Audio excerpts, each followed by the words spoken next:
Herkese merhabalar, ben Huri. Huri Metek Mutfak'ta kanalı mutfağıma hoş geldiniz. Küçük dilim baklava tarifi hazırlıyorum. Yapımı kolay ve lezzetli. Ve tarifime hamurumu hazırlayarak hemen başlıyorum. 1 yemek kaşığı tereyağı, 1 adet tam yumurta, şöyle yarım tatlı kaşığı kadar tuz, yarım su bardağı yoğurt, yarım su bardağı sıvı yağ, yarım su bardağı su, 2 yemek kaşığı sirke, 1 paket kabartma tozu yoğuralım. Evet, 4,5 su bardağına yakın un kullandım. Unu azar azar ekleyelim. Unun miktarı kalitesine ve yumurtanın büyüklüğüne göre değişiklik gösterebilir. Hamuru çok güzel bir şekilde yoğuruyorum.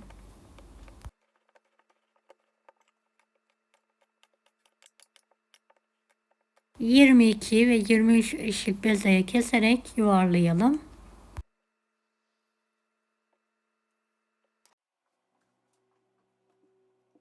Evet, yuvarladıktan sonra un serpilmiş bir tepsiye alıyorum.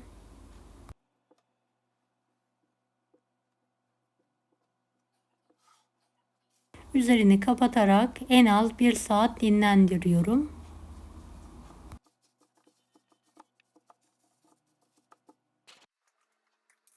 4 tane bezeyi masanın üzerine alıyorum.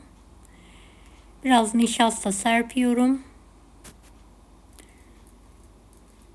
Şöyle çay tabağı büyüklüğünde açarak hepsini üst üste alıyorum.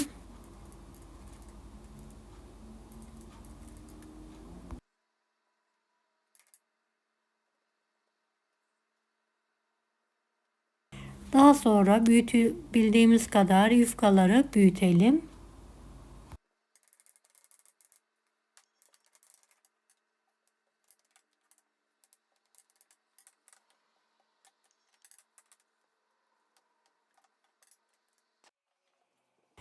Şöyle gösteriyorum. Kenar kısımları ve orta kısımları tamamen aynı eşitlikte açıldı. İncecik.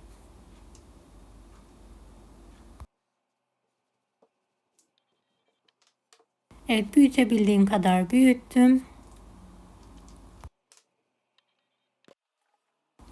Şöyle 40 santimlik baklava tepsisinin üzerine alıyorum. Kenarlarını keserek tepsiye yerleştiriyorum.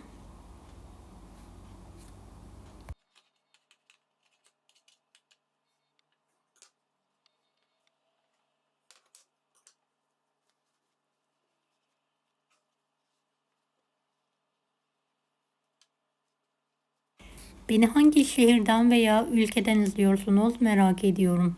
Yoruma yazarsanız sevinirim.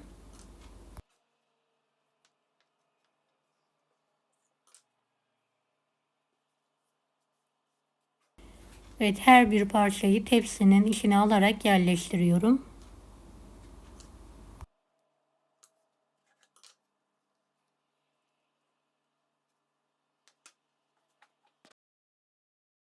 Tekrardan 4 tane bezeyi açtım. Büyütebildiğim kadar büyüttüm. Tepsi büyüklüğünde keserek tepsiye yerleştiriyorum.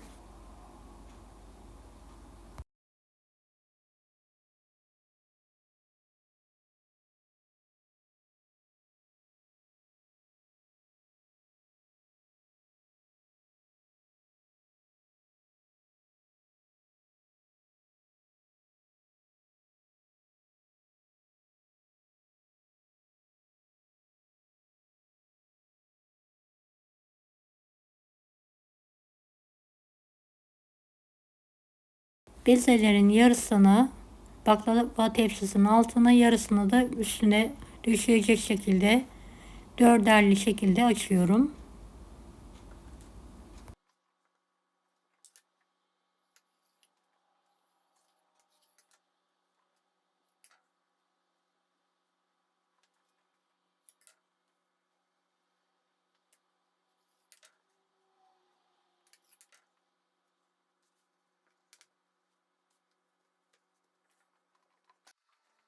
Evet, orta kısmına dilerseniz ceviz, dilerseniz fındık, dilerseniz Antep fıstığı serpebilirsiniz. Ben ceviz kullandım. Bol miktarda cevizi serpelim.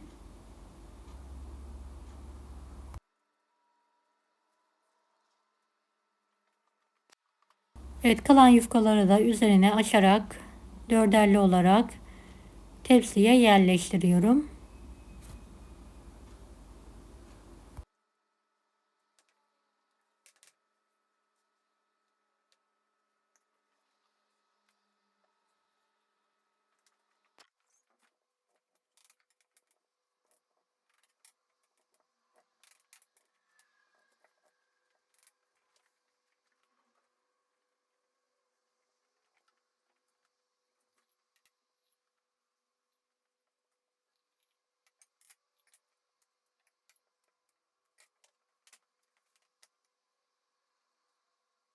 Evet, en üst kata daha muntazam olması için büyük parçaları şöyle kenarda biriktirerek en son üzerine alıyorum.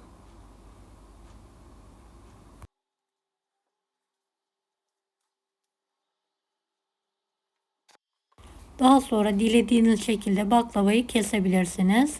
Ben sipariş yaptığım için şöyle küçük dilimler halinde kesiyorum.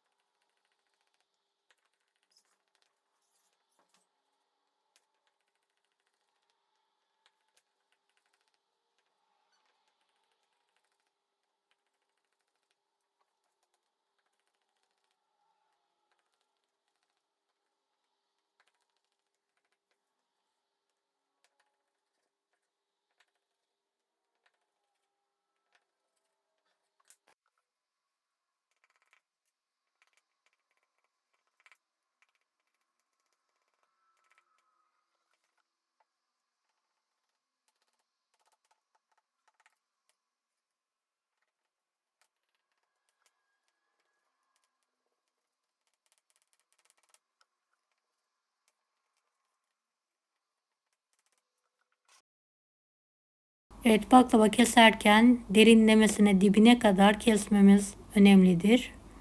Kenarlarını da muntazam bir şekilde düzeltiyorum. 250 gram tereyağı, 250 gram sıvı yağını karıştırdım. Üzerine gezdiriyorum.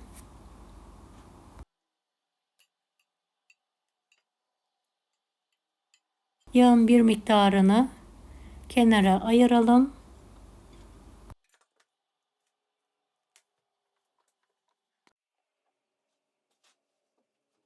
En son bıçak veya çatal yardımıyla kenarların bombeli olması için düzeltelim.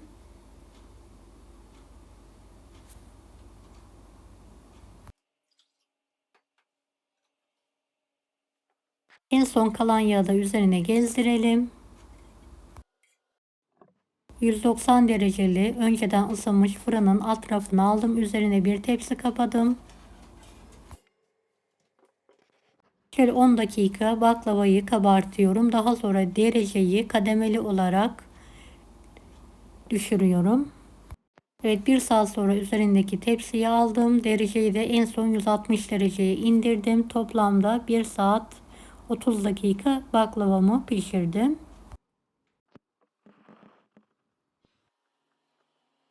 Evet, piştikten sonra sizlere nasıl piştiğini göstermek istiyorum. Her katı ayrı pişti gördüğünüz gibi. Ben baklavayı kuru olarak saklıyorum ve daha sonra tekrardan ısıtarak şerbetliyorum. 160 derecede fanlı fırında istediğim zaman baklavayı ısıtmaya bırakıyorum. 5 su bardağı içme suyuna 4,5 su bardağı toz şeker ekledim. Biraz limon sıkıyorum. Şöyle yarım saat şerbetimi kaynatıyorum. Kıvam aldıktan sonra şerbetin altını kapatıyorum.